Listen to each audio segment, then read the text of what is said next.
Il y a une fissure dans toute chose, et c'est ainsi que rentre la lumière. Bon, c'est pas de moi, c'est de Leonard Cohen. Moi, je suis Enzo Colucci, et tu écoutes la 4e saison de Phoenix, l'échec mention très bien, le podcast qui démystifie la peur de l'échec.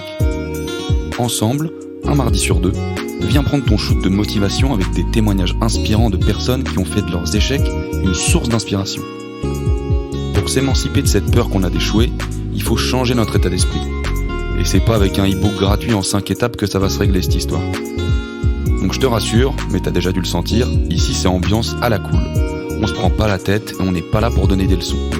Le but du podcast, c'est justement de montrer qu'on est tous vulnérables et qu'on traverse tous des périodes de merde dans nos vies. Mais que c'est tout à fait possible de s'en relever. Alors j'espère que tu vas kiffer l'épisode. Hello et bienvenue sur Phoenix, l'échec mention très bien.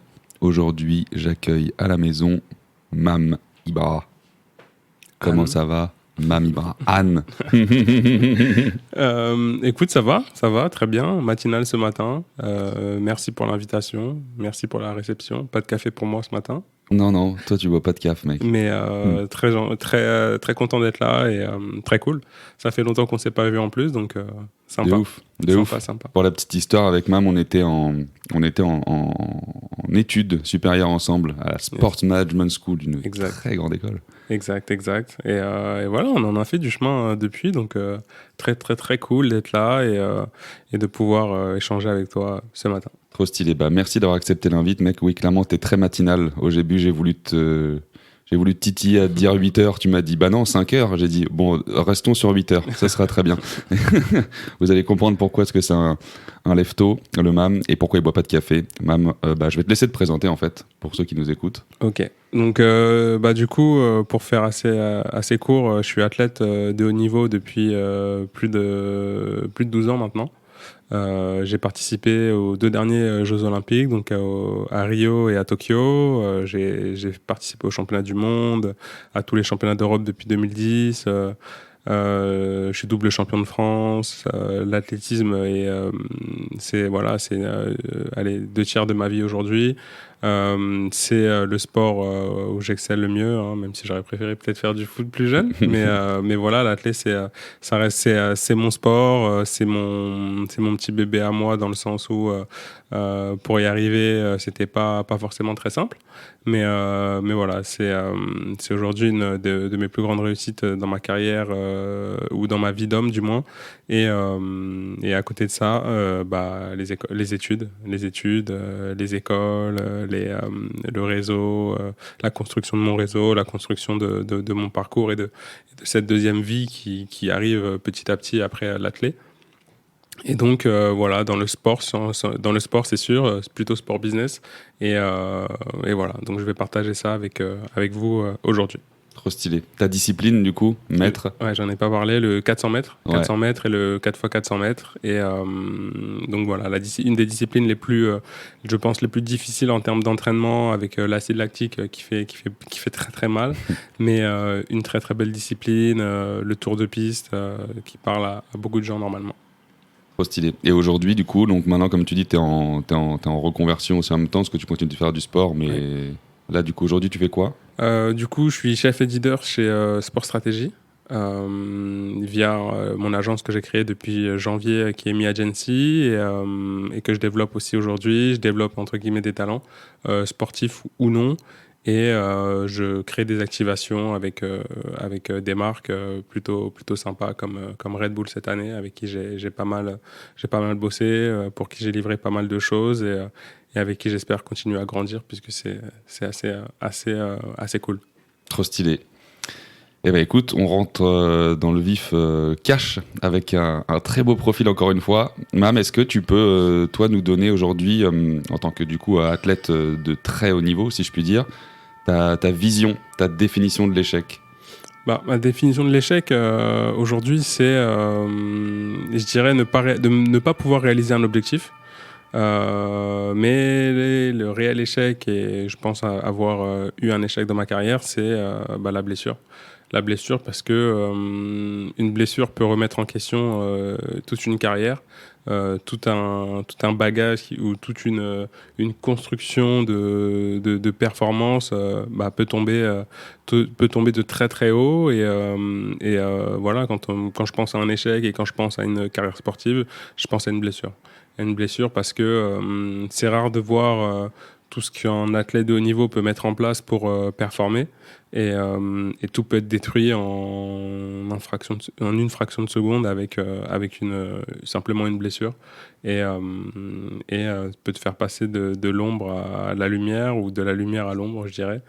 Plutôt et ça c'est très comment dire, c'est très frustrant, mentalement ça peut bousiller des carrières, ça peut remettre en question pas mal d'athlètes sur des périodes et ça peut être un très très gros frein vraiment dans la carrière d'un jeune ou d'un très grand athlète. Ouais, je pense qu'on se rend pas compte à chaque fois, justement, déjà, on le répétera jamais assez, mais en tant que sportif d'élite, le plus gros risque et la plus grosse peur de toute ta carrière, c'est justement la blessure, parce qu'on se rend pas compte de tous les sacrifices que vous mettez en place dans la vie au quotidien. Les réveils tôt, l'hygiène de vie impeccable, les sacrifices à pas voir les potes ou les familles, Exact. les déplacements hyper loin, etc. Et le jour où tu te donnes tout ça pour avoir une putain de blessure, bah, c'est vrai que tu as l'impression que ton monde s'écroule. Mais je vais pas en dire plus parce que je vais te laisser du coup introduire ça, parce que du coup, tu as très bien teasé. Aujourd'hui, justement, on va parler blessure quand on est un sportif d'élite, ce qui est vraiment la pire chose, comme tu viens de le dire, dans une carrière de sportif pro. Et donc, bah, écoute, Mam, je vais te laisser introduire. Ça s'est passé quand? C'était en quelle année? Et puis, on va creuser un petit peu tout ça ensemble. Alors, du coup, pour moi, ça a été en 2017, sachant que de 2013 à 2016, numéro 1 français, j'ai enchaîné toutes les plus grosses compétitions. Je suis à ce jour toujours le seul athlète français à avoir réalisé moins de 45 et 30 secondes depuis 30 centièmes, pardon, depuis 2000, depuis 2000, je crois que depuis 2009, personne ne l'avait réalisé. Donc moi, j'étais vraiment sur la pente ascendante, avec des participations en Diamond League, au championnat du monde, au JO, etc. Donc j'avais vraiment une assise sur ma discipline. En plus, avec le relais, on était quand même très très performant, donc ça va vite, hein. Enfin, 2013, 14, 15, 16, avec une régularité et une consistance à très haut niveau et à moins de 46 secondes assez importante. Donc voilà, ça faisait de moi le leader de la discipline avec vraiment je pense, une consistance telle que ça me permettait d'envisager de belles choses sur la deuxième partie ou ma deuxième Olympiade qui serait donc de 2016 à 2020. Sauf que des enchaînements, quand t'enchaînes aussi autant de saisons pleines, j'arrive sur une année ou quelques mois après les Jeux qui sont assez difficiles à digérer. Je pense une décompression, même si j'allais à l'entraînement avec la même envie, mais pas forcément le même degré, je dirais, de motivation. Donc j'arrivais à l'entraînement, j'étais dedans, mais avec une assurance un peu différente. On commençait à se poser des questions sur peut-être une année où on va lever un peu le pied, puisque 4 saisons aussi pleines avec autant de déplacements, autant d'émotions surtout. Parce que le degré d'émotion, vous allez comprendre pourquoi à la suite du podcast, c'est très important. Le degré d'émotion était tel que des fois tu finis à plat après une belle émotion, après une mauvaise émotion, après un mauvais championnat ou après un mauvais résultat. Et moi, je pense qu'en l'occurrence, les Jeux de Rio en 2016, émotionnellement parlant, étaient très chargés pour moi, puisque j'étais le seul finaliste européen en juin 2016 à ne pas avoir participé au JO en individuel, pour des raisons plutôt, allez, je dirais, de minima imposés par la Fédé, mais moi j'avais répondu au minima olympique déjà, donc j'étais pas sûr, mais je pense aller à 90% sûr de faire partie des athlètes qualifiés en individuel. Finalement, non.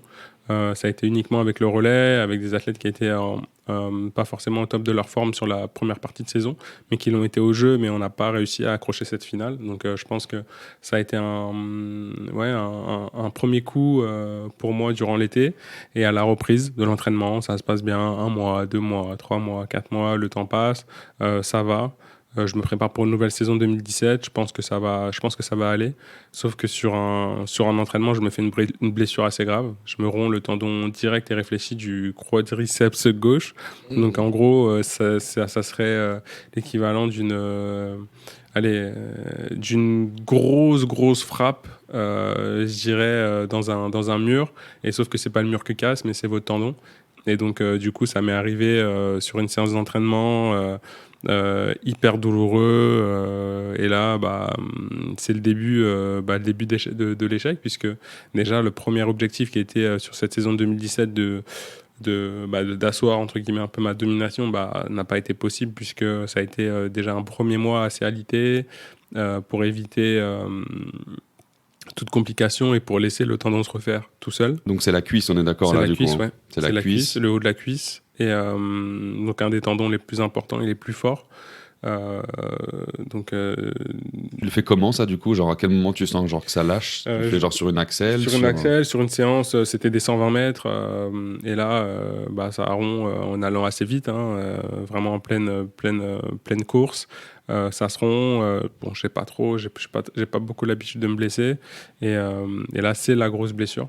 C'est la grosse blessure, c'est beaucoup de questionnements, comment je vais revenir. Donc dans un premier temps, les premiers diagnostics, c'est beaucoup de repos, les premières IRM, non, ça va aller, donc on va se prendre en charge assez rapidement. Donc je fais 1 mois alité avec 2 IRM dans le mois pour voir un petit peu. Je vais au CERS de Boulris pour entamer une rééducation, et pour moi ça va. Ça se remet en place assez rapidement. Je peux faire des petits exercices, courir un peu. Ce qui était très important au CERS de Boulris, c'était reprendre un peu confiance en moi sur la partie juste appui, sur la partie un peu foulée, courir à basse intensité. Et donc je repars sur un cycle d'entraînement après en mi-septembre. Et là, je me dis, je préfère tout changer parce que j'ai des petites problématiques en termes de transport, en termes d'entraînement. Je souhaite aller en Afrique du Sud, comme d'habitude. Normalement, c'est en janvier. Mais là, je décide de partir sur une période un peu plus longue. Et dès fin novembre, pour partir à peu près 1 mois. Finalement, j'y reste 3 mois. Mais je reviens juste pour les fêtes, mais j'y reste 3 mois. Une expérience humaine incroyable. L'entraînement super dur, mais ça va, je m'entraîne complètement, je vais dire normalement, je suis dans un nouveau cadre, j'ai des nouveaux repères, je me prépare plutôt bien, ce que je propose à l'entraînement, c'est de qualité, je suis dans un groupe où les gens ont toujours le sourire, où il y a un dépaysement, je dirais, puisqu'il y a des jeunes étudiants qui sont dans un système universitaire qui fait qu'ils doivent avoir des résultats au niveau du sport pour avoir des bourses, etc. Alors que moi, je suis l'Européen qui arrive et qui est juste super content d'être là. Il y a un athlète américain qui rejoint aussi le groupe avec une vision du travail complètement différente, où lui, l'entraînement, c'est déjà la compétition, alors que nous, non, l'entraînement, c'est un moment de partage aussi avec tout le monde, et la compétition, elle viendra en temps et en heure. Donc ça se passe correctement. Je fais des premières compétitions. Je fais au mois de mars 46. L'Afrique du Sud, pardon, excuse-moi, je reviens dessus même. Ouais. L'Afrique du Sud, tu avais l'habitude d'y aller? Tu dis que tu y allais tous les ans? Avec l'équipe de France, on avait l'habitude d'y aller tous les ans en camp de base en janvier, de manière générale. Pas au même endroit. Nous, avec l'équipe de France, c'était plutôt à Potechfstroom. Et alors que là, moi, j'étais à Bloemfontein, la capitale économique, mais qui ne porte juste que le nom, puisque c'est vraiment c'est un ville, c'est pas un village parce que c'est super grand, mais c'est des gens qui vivent comme nous il y a peut-être 15-20 ans, quoi. Donc du coup, un peu de racisme, forcément. Beaucoup en Afrique du Sud. Malgré le temps qui passe, encore beaucoup, et des gens qui vivent très très simplement. Ok. Donc pour moi c'était cool. Franchement, Je dis ça parce que c'est hyper intéressant ce que tu dis. C'est justement au moment où tu es en pleine reconstruction, où tu es en pleine prise de confiance, tu veux repartir un peu d'une page blanche. Ouais. Tu sors un peu justement de tout ce que tu connais, tout ton environnement de confort, et tu vas te foutre totalement autre part pour repenser justement Exact. toute ta routine, toute ta dynamique, tout ton mindset, parce que du coup, tu n'as plus de repères et tu es obligé de repartir à zéro. Ouais, et ça, on le voit souvent dans l'échec et c'est hyper important. Hyper important. En plus, moi, je rejoins, je le dis pas tout de suite, mais je rejoins le groupe du recordman du monde et champion du monde et champion olympique Wade Van Niekerk, qui, lui, je pense qui est un très très bon ami aujourd'hui. Je pense que il était dans le même cas de figure, dans le sens où lui, donc il est champion du monde cette année-là. 2016, il est champion olympique. Et en 2017, il est champion du monde assez facilement. Il domine la discipline. Il fait aussi une deuxième place sur le 200 mètres. Et en fait, sur un événement caritatif, il joue au flag et il se fait les ligaments croisés. Et donc, je pense que lui, en termes de bêtises, je dirais sur le moment, même si je sais pas si je peux le dire ça comme ça, c'est vraiment bête. Hein. Tu te fais les croisés quand tu es à ce niveau là, parce que c'est encore un niveau au-dessus. Hein. On va pas se le cacher. Et il est dans le même cas de figure que moi. Aujourd'hui encore, hein. C'était en 2017, donc c'était il y a 4 ans. Et là, il perd son titre olympique cette année. Et surtout, il part encore plus que moi d'une page blanche, parce que quand tu as atteint de tels succès et de revenir à zéro, de ne même pas se qualifier sur une finale olympique cette année, alors que tu es le recordman du monde, je pense que c'est encore plus difficile, mais c'est pas vraiment le sujet. C'est juste de dire que une blessure peut te mettre encore plus bas que terre. Et on a partagé des moments pendant les Jeux après sa partie indive. Et là, on s'est rendu compte que sans la famille, sans tous, comment ça s'appelle, toutes ces belles personnes qui sont autour de nous, l'entourage, ouais, ça ne pourrait pas marcher. Et lui, par rapport au Covid et le fait que sa famille ne soit pas là, et comme on est assez proche, d'avoir des visages familiers, être présent pour toi dans un moment difficile, c'est très important. Et lui, c'est une partie importante entre guillemets de ma vie ou de ma carrière, puisque quand je me suis blessé, j'étais là-bas, quoi. J'étais là-bas, j'ai passé du temps avec lui, même si moi j'étais plus en avance parce que ma blessure était vraiment derrière moi, était quand même un peu moins lourde que la sienne. Avec la volonté, avec les entraînements, je me suis dit ça y est, je vais tout casser. Et tout le monde se dit attendez, il s'est blessé une année, mais quelques mois, il s'entraîne dans le groupe de Wade Van Niekerk, qui va revenir, il va faire 43 secondes. Qu'est-ce qui se passe? Et en fait non, pas du tout. Le corps était marqué. Et du coup, je fais mes 2 premières compétitions, ça se passe bien. Au mois de mars, je fais 46-50. Ça me place déjà assez bien dans le bilan français. Je prends la tête des bilans de toute façon, puisque c'est une des premières compètes. Et en fait, sur la saison, je fais pas mieux.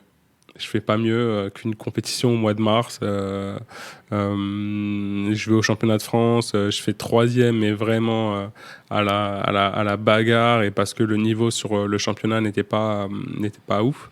Donc je me qualifie avec le relais au championnat du monde, au championnat d'Europe à Berlin. Mais voilà, je tiens ma place en série, mais pas en finale, parce que j'ai pas les meilleurs temps dans la saison. Et difficile parce que c'est un des premiers échecs pour moi. Quand tu as été sur le haut de la fiche pendant autant de temps, descendre comme ça, ne pas faire la finale, c'était difficile. En fait, du coup, t'as vraiment 2 temps là dans ton échec à toi, ouais. Si on analyse bien le truc, du coup, qui est du coup le premier coup de massue, qui est la blessure en tant que telle, où du coup, t'as quand même une période de doute, même si quand t'en parles, là, on sent, je voulais revenir dessus après, mais on sent que t'es vite passé dessus parce que t'avais déjà un gros mental d'acier, et après t'étais en Afrique du Sud, donc premier élément déclencheur, tu vas en Afrique du Sud, tu te réentraînes, tu te remets dedans pour faire une première compète, et là, les compètes se suivent. Et là, tu te dis, putain de sa mère, genre j'étais au top niveau, j'étais numéro 1 français. Pendant 4 ans, j'ai survolé le truc. Et là, je me rends compte que mon corps, là, il veut pas me suivre, l'enfoiré. Ouais, il veut pas. Et là, genre, là, c'est le deuxième coup de massue, genre après, en fait. C'est le deuxième coup de massue. J'enchaîne des compétitions que j'avais l'habitude, même une compétition qui m'avait fait beaucoup de bien en 2016 où je gagne la course. Je prends mon ticket pour les championnats d'Europe, mais vraiment, le chrono demandé c'était 45,90. Je fais 45,90. Et je me souviens, c'était en juin. J'y vais en me disant, bon, allez, il faut que je fasse un bon chrono pour être bien placé au championnat de France. Et en fait, je fais 46,80. Mais à toute patate, quoi. Genre, je suis vraiment à mon max, je comprends pas. Je vais au championnat de France en serrant les dents, ça passe. Parce que l'événement fait la perf. Et je pense que je suis quelqu'un qui a besoin d'avoir beaucoup de pression ou d'être sur une grosse compétition. C'est ça qui me fait kiffer. Quand la pression est à son maximum, quand tu es attendu, les flashs, les médias. J'ai couru dans des stades avec plus de 60 000 personnes. J'ai eu l'opportunité aussi de courir au Stade de France sur le dernier meeting Arriva où on était quasiment 56 000 et j'étais jeune, seul français sur la course et le public qui crie, etc. C'était une folie. Et donc ça, en fait, moi j'étais rentré dans ce contexte-là et en fait je repassais sur des compétitions moins importantes avec zéro public, pas trop d'ambiance, limite c'était les stades pendant le Covid et c'était dur pour moi, tu vois, c'était vraiment dur en fait la seule possibilité pour moi de revivre ça, c'était soit de faire des sélections ou soit de revenir à mon niveau et ça a mis du temps. Ça a mis du temps, sachant que ce que je dis pas, c'est que les médecins me disent ça va prendre entre 24 et 36 mois. C'est énorme dans une carrière, c'est énorme pour la motivation, c'est énorme pour il y a tout qui rentre en jeu, la perte d'argent par rapport aux sponsors, ne pas participer à des meetings, la reconnaissance des gens. Parce que là on parle de ça, t'as quel âge toi à ce moment-là? Moi j'ai 26 ans, tu vois, t'es dans la force de l'âge, c'est le moment et en fait moi j'ai pas vécu les belles années entre 26 et 29 parce que pendant 3 ans il fallait que je me reconstruise, que je refasse des choses. Donc, je me suis pas construit sur la piste, mais plutôt en amour, dans le sens où j'ai fondé ma famille à ce moment-là. Voilà, ma compagne, on a 2 enfants aujourd'hui. Ça a été vraiment cette période je dirais de mal-être, parce que j'avais un mal-être, hein, c'est certain, par rapport au sport. J'ai retrouvé un peu allez, je vais dire de joie de vivre à côté. À côté et là quand t'as des enfants c'est encore plus la joie parce que c'est fou d'être papa mais du coup ouais sur cet enchaînement là ce qui a été vraiment difficile c'était tout ça c'était repartir pour moi je repartais à zéro quoi. Je repartais à zéro, ça a mis vachement de temps avant que je puisse revenir à mon top. J'ai recouru en 45 secondes seulement en 2019. Donc on s'est qualifié sur les championnats du monde à Doha, qui nous ont qualifiés pour les JO. Je suis revenu dans un système de performance, mais encore en dessous de ce que je pouvais faire avant. Donc c'était très frustrant. Et du coup, ce qui est drôle, c'est pas drôle du tout, mais là, donc, t'es en train de repartir, tu te remets dedans. 2019, tu recours un bon temps, donc tu dis, bon, allez, putain, là, j'ai cravaché, ça fait 3 ans. C'est bon, c'est le moment. Putain, Covid, genre, ouais. les JO, genre 2020, en fait, nique. Donc là, t'es en train, genre, de t'entraîner comme un mutant pour repartir, t'es en train de retrouver des sensations et on te recoupe une nouvelle fois l'herbe sous le pied, quoi. Et je pense que mon erreur a été aussi, avec le Covid, de dire, je fais pas de compète. J'en ai fait une, mais pas sur ma discipline en tant que lièvre, sur un 800 mètres à Monaco. Parce que voilà, c'était un meeting de Monaco, un meeting que j'adore et surtout une belle opportunité, casser un peu la routine. Et en fait, je fais comme beaucoup, je fais pas de compète. Je laisse ma discipline et je dis, allez, je reprendrai l'entraînement en septembre, même un peu plus tard. On a repris en octobre. Et en fait, c'était une erreur. C'était une erreur parce que le Covid, je pense qu'il a fait beaucoup de mal à beaucoup de personnes. Même si moi, j'étais pendant tout le premier confinement en Belgique et tu pouvais un peu sortir, mais j'étais pas dans un entraînement de qualité. Nous, on a rejoint l'INSEP fin mai. Ou début mai, mais voilà, j'allais m'entraîner sans réels objectifs. Et moi, je suis quelqu'un qui doit marcher à l'objectif. Et donc voilà, pas de compète, on se prépare pour 2021, mais dans des conditions un peu particulières parce qu'on ne sait pas trop pour les stages, etc., les contraintes qu'on peut avoir en se déplaçant. Donc je me prépare pour les JO. Sauf que moi, j'avais quasiment tout planifié sur l'année 2021 avec la fin d'un double master, on savait qu'on voulait plus ou moins 2 ans et demi d'écart avec nos enfants. Donc, du coup, il y avait tout ça qui est rentré en compte. C'était une année très riche et très, elle est très lourde en termes d'objectifs et en termes de réalisation d'objectifs. Donc, j'ai participé au JO de Tokyo, mais en n'étant pas à 100%. Pas à 100%. C'est l'événement et la performance. Enfin, l'événement qui fait la perf, donc les championnats de France à Angers en juin, avec ce côté un peu émulation, le côté monde dans le stade, qui a fait que je me suis qualifié au jeu. Mais sinon, je pense que ça aurait été une année pas blanche, mais limite, quoi. J'ai fait 3 compètes, j'ai pas optimisé la performance au maximum. Je suis pas satisfait de cette saison, clairement pas. Mais voilà, il fallait s'adapter. Le Covid a demandé, je pense, c'est vraiment le mot, c'est une adaptation. C'est porter un masque, c'est éviter de se regrouper, ne pas choper le Covid par moment. Je me suis vacciné, j'ai fait les 2 doses qui m'ont mise à plat pendant la période de compète. C'était une grosse erreur de ma part. Mais voilà, il faut se protéger. Je faisais des allers-retours entre Paris et la Belgique, donc j'avais pas forcément le choix. Et c'est dur. Et c'est dur parce que un événement marquant, donc une blessure, peut remettre toute une carrière en question. Et t'étais testé plusieurs fois aussi, du coup? Oui. Malgré le fait, du coup, d'être vacciné, ça t'empêchait pas d'être testé non, avant, d'être testé après entraînement? enfin, tout ça, c'était une bulle. Hein. Ouais, c'est l'enfer. L'objectif, c'était aussi de se préserver, mais de préserver également les autres. Hein. C'était un petit rhume, un mal de tête même. C'était vraiment d'être à l'écoute de son corps par moment. Des fois, je pense que certaines personnes devaient psychoter un petit peu en disant « Ah, je me sens pas bien, qu'est-ce que c'est ?» Et imagine, j'ai le Covid. Enfin, voilà. Après, en plus, à l'INSEP, par moment, il y a eu des petites vagues, mais c'était plutôt au mois de septembre, quand il n'y avait pas grand monde sur les sites d'entraînement. Il y avait eu des mini-clusters. Enfin, voilà, tu vois, c'était un ensemble. C'était « Ah, mais cette personne, je l'ai vue il y a 2 jours, peut-être que je suis cas contact. Ah, faut que je m'isole. » Donc, tu vois, c'était super compliqué à gérer. Mais après, je pense qu'on a rapidement mis ça de côté, sauf quand on est retourné au Japon pour les JO, où eux, ils n'ont pas rigolé, quoi. Ils n'ont pas rigolé, test salivaire tous les matins, prise de température. Et en fait, t'étais limite prisonnier de tes tests, parce que si à la moindre question ou le moindre test qui pouvait être un peu trop haut, tu pouvais être mis en quarantaine et finir tes JO dans une petite pièce de 10 mètres carrés. Ouais, donc pour un athlète, c'est horrible, parce que du coup, toi, justement, qui a une routine bien établie d'avant, après, etc., là, on vient te casser ta routine.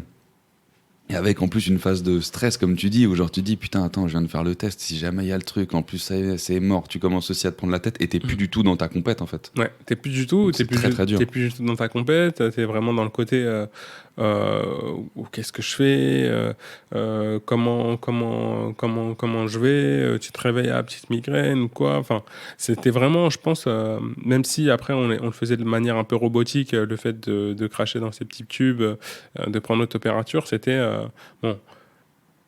Il faut le faire parce qu'on doit le faire, mais faisons quand même attention. Et je pense que les Japonais ont été exceptionnels. Et, je pense que si les JO n'étaient pas au Japon, n'avaient pas eu lieu au Japon, peut-être qu'ils n'auraient pas eu lieu tout court, quoi. Parce que ils ont une organisation drastique, ils ont respecté les protocoles comme personne. Je pense qu'ils ont une discipline qui est assez incroyable. On peut le voir dans Skid Game en ce moment. Mais du coup, non, franchement, c'est cool. C'est cool de voir que ça rigole pas chez eux et qu'ils ont réussi à tenir ces JO. Mais du coup, je pense que Paris 2024 aura une saveur particulière, parce que ça sera des jeux où j'espère on seront à la normale. Retrouveront une identité ou une valeur ou des jeux, une fête à la hauteur des jeux précédents, puisque même meilleur, parce que pour moi, il n'y a pas photo entre Tokyo et Rio déjà. Et surtout parce que ton épreuve finissait et 48 heures après, tu devais quitter le pays déjà. Donc là, ça sera différent avec, je pense, des gens qui pourront profiter un peu plus des JO. T'as prévu d'y aller? J'ai prévu d'y aller, d'être un acteur, soit sur le côté reconversion, ou soit sur le côté sportif, ou dans la fédé, enfin n'importe, mais être acteur. Je pense que c'est important aussi d'apporter son expérience, et puis mon expérience restera quand même très très fraîche. 3 ans, c'est rien, mais c'est beaucoup en même temps, parce qu'en 3 ans, tu peux livrer et créer et faire beaucoup, beaucoup de choses. Mais en tout cas, voilà, dans la continuité de mes, comment dire, dans la continuité de mon parcours, plutôt, il faut que ça serve. Il faut que ça serve aux plus jeunes, aux plus affirmés, aux gens qui vont s'y frotter, parce que les jeux, c'est complètement différent d'un championnat du monde, d'un championnat d'Europe. Ça demande une force supplémentaire. Donc voilà, être accompagné des gens, c'est un objectif. Très cool. Et on voit du coup que ouais, donc tu t'es un peu recentré sur ta petite famille au moment où ça allait pas sur le deuxième coup de bambou, et là du coup le troisième avec voilà, pas de perf spécial, en tout cas toi en indiv sur les JO, le côté hyper drastique des tests, enfin c'est une compète pas forcément hyper agréable même si ça reste les JO. Et là du coup aujourd'hui c'est plutôt dans le taf, du coup, maintenant que tu trouves justement une deuxième vie, et c'est ça qui te permet de passer outre cet échec-là qui est passé là. Exactement, parce que déjà, c'est ça pour les 30 prochaines années de ma vie. Enfin, peut-être moins, mais en tout cas, pas plus. Hein. On va pousser. Bon, j'ai pas dit gilet jaune, mais en tout cas, ouais, voilà, je suis pas dans. Non, je suis dans le côté où je veux kiffer dans le travail autant que j'ai pu kiffer dans le sport. Créer des choses, réaliser des choses, connecter des choses. Je pense que ça va être très important pour moi dans les prochains mois. Et voilà, livrer, vraiment créer. Parce que la création aujourd'hui, je pense que on a tous cette possibilité de créer des choses, mais ça va être de les créer et de les livrer. Et pas créer des choses pour les mettre dans le placard. Je pense qu'il y a vraiment un cross aujourd'hui entre le monde de l'entreprise et le monde du sport. Qui est par moments un peu mis de côté, mais avec mon bagage, avec mes années de césure, avec le sport, je me rends compte qu'on peut faire des choses plutôt cool. Et c'est vraiment mon objectif aujourd'hui. Et voilà, de réaliser des belles choses, d'être aussi performant dans le monde du travail que j'ai pu l'être sur la piste. Et voilà. Ça part bien en tout cas, ça part très bien cette histoire. J'ai une petite question pour qu'on boucle l'interview. Mam, est-ce que tu peux... alors comment je vais tourner ça plutôt, quel conseil, si tu avais 3 conseils à donner à un athlète justement, genre là qui vit potentiellement la plus grosse blessure de sa carrière, qui est en période de doute, qu'est-ce que tu dirais potentiellement justement à ton ancien toi au moment où tu l'as vécu? Mon ancien moi, ça a été d'être en un à l'écoute de mon corps. Parce que ce type de blessure-là, on peut penser que comme on est jeune ou ça va aller vite, etc. Non, il faut être à l'écoute de son corps et pas des gens. Parce que souvent, c'est assez personnel une blessure au final. Parce que quand tu écoutes les gens, on va dire: ah, mais moi, je sais pas, je me suis fait ça, j'ai pris un Doliprane et ça allait. Non, c'est pas comme ça en fait. Peut-être que ça allait déjà mieux et que le Doliprane, ça a été un placebo pour cette personne. Donc, être à l'écoute de son corps. Bien sûr, les avis du médical, faut le prendre en compte et être très très à l'écoute de ça, mais écouter quand même son corps, pas trop les gens, bien s'entourer, faire les bons choix, ne pas reporter à demain un rendez-vous médical, c'est aussi une des pires choses à faire, parce que quand on a une blessure, il faut rien négliger, chaque détail compte. Ça peut être 2-3 jours de récup de gagner. C'est vraiment très important d'être assez réactif. Donc ça, honnêtement, être à l'écoute et surtout, une blessure permet, et aujourd'hui avec toutes les choses qui sont mises en place, que ce soit des prépas physiques, des kinés, etc., on perd moins en termes de, allez, je sais pas, tu peux travailler ton cardio, tu peux travailler ta force, etc. Mais c'est pas à la salle que tu peux travailler ton mental, entre guillemets. Donc, savoir se poser, savoir prendre du temps pour soi et pour revenir le plus vite possible. Et ça, c'est très, très important. Donc, mon conseil ou mes conseils, c'est ça. Prendre soin de soi, être à l'écoute de son corps et ne pas lâcher dans les moments où... Parce qu'il y a toujours des moments de doute lorsqu'on a une blessure et ne pas lâcher. Voilà. Ne pas lâcher, être obstiné et se dire que ça va revenir. Et en étant positif dans le côté où, en se disant ça va revenir, ça va revenir, ça va revenir et pas douter en disant ah, mais si ça passe pas, etc. Parce que ça, c'est des barrières psychologiques qui peuvent être difficiles. Très belle conclusion pour cette interview, Mam. Merci. On n'a pas fini. Il me reste du coup les fameuses questions pour la mention. Questions pour la mention. Avec la première question, Mam.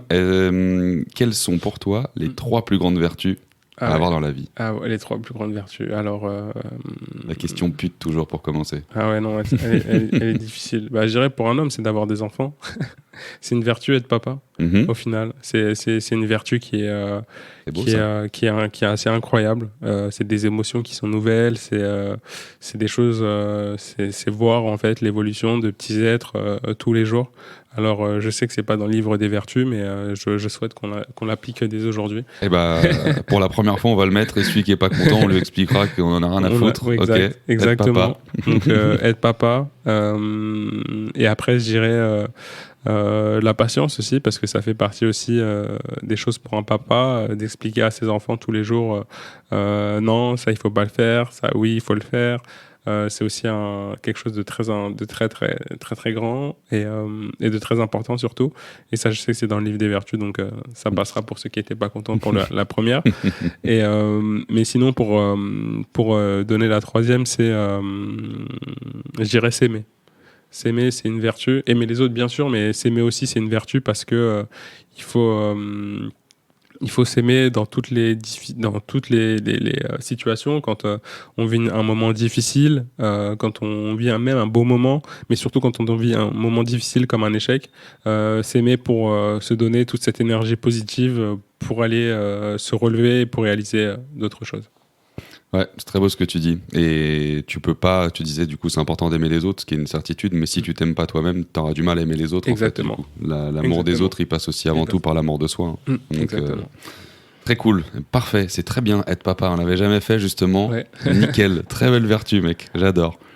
Prochaine question, est-ce qu'il y a un bouquin, un podcast, un truc que tu as kiffé, que tu aimerais partager? Là, je lis un bouquin, je sais pas si j'ai le droit de le dire, mais qui s'appelle New Running, écrit par un monsieur qui s'appelle Jay Smith, qui est un des cofondateurs de l'agence Black Rainbow.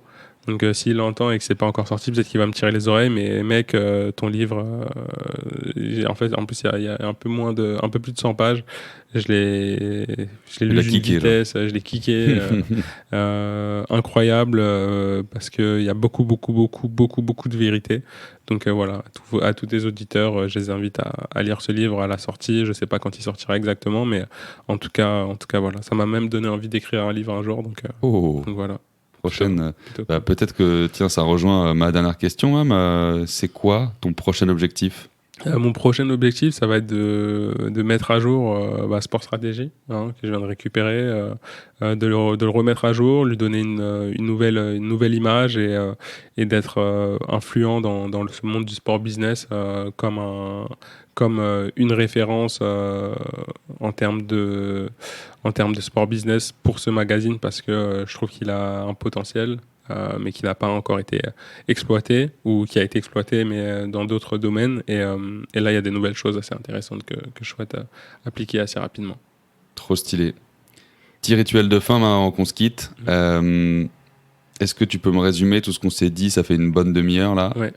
Genre une phrase, la bonne phrase de fin, la punchline. La punchline, allez, la punchline, c'est là tout de suite, c'est faites du trampoline avec vos échecs. Ouais, franchement, en fait, bon, ça. c'est ça, en fait. J'ai un échec, je vais rebondir tellement, tellement fort que je vais aller plus haut que l'échec qui sera finalement derrière moi.